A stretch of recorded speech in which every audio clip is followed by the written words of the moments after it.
குழந்தை பருவத்துல ஃபோனிக்ஸ் கத்துக்கிறது எவ்ளோ முக்கியம்னு வேகமா பார்க்கலாம். முதல்ல ஃபோனிக்ஸ்னா என்ன? சிம்பிளா சொன்னா, எழுத்துக்களுக்கும் அதுங்களோட ஒலிகளுக்கும் இருக்கிற தொடர்ப கத்துக் கொடுக்கிற முறை தான் இது. சரி, இத சின்ன வயசுலே கத்துக்கிட்டா குழந்தைங்க நல்லா படிக்கிறதுக்கும் அவங்க மூளை வளர்ச்சிக்கும் ஒரு சூப்பரான ஃபவுண்டேஷன் போடுது. ஏன் இது இவ்ளோ முக்கியம்னு கேக்குறீங்களா?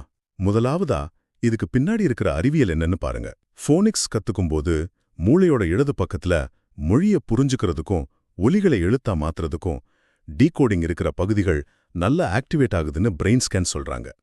இதனால ஃபோனிமிக் விழிப்புணர்வு, ஃபோனிமிக் அவேர்னஸ், அதாவது ஒவ்வொரு சவுண்டையும் தனியா கேட்க, அடையாளம் காண, அதை வச்சு விளையாட கத்துக்கிறாங்க. இது படிக்கிறதுக்கு ரொம்ப ரொம்ப முக்கியங்க.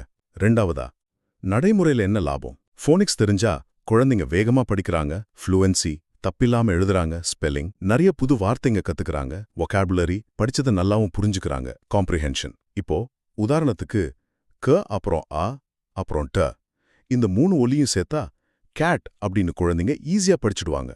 இது டிஸ்லெக்சியா மாதிரி படிக்கிறதுல வர சிக்கல்களை குறைக்கவும் பெரிய உதவியா இருக்கு. சரி, கடைசியா ஒரு நல்ல பயிற்சி எப்படி இதுக்கு உதவுதுன்னு பாத்தீங்கன்னா, உதாரணமா தஞ்சாவூர்ல இருக்கிற கெட் ஃபர்ஸ்ட் நாலேஜ் ஹப் மாதிரி இடங்கள்ல ஒவ்வொரு குழந்தையோட கத்துக்கிற திறனை கவனிச்சு அவங்க கவனத்துக்கு ஏத்த மாதிரி குட்டி குட்டி வகுப்புகள் 30 நிமிஷம் மாதிரி வச்சு சொல்லிக் கொடுக்கறாங்க. தொடர்ந்து செக் பண்ணி புரியாததை திரும்ப சொல்லிக் கொடுத்து குழந்தைங்க நல்லா கத்துக்கிறாங்களான்னு பார்த்து அவங்களுக்கு நம்பிக்கை வர்ற மாதிரி பண்றாங்க. இது பெத்தவங்களுக்கும் ஒரு நல்ல சப்போர்ட்டா இருக்கும். அப்போ மொத்தத்துல ஃபோனிக்ஸுங்கிறது குழந்தைங்க சின்ன வயசுலயே நல்லா படிக்கவும் எழுதவும் கத்துக்கிறதுக்கு ஒரு முக்கியமான சாவி மாதிரி.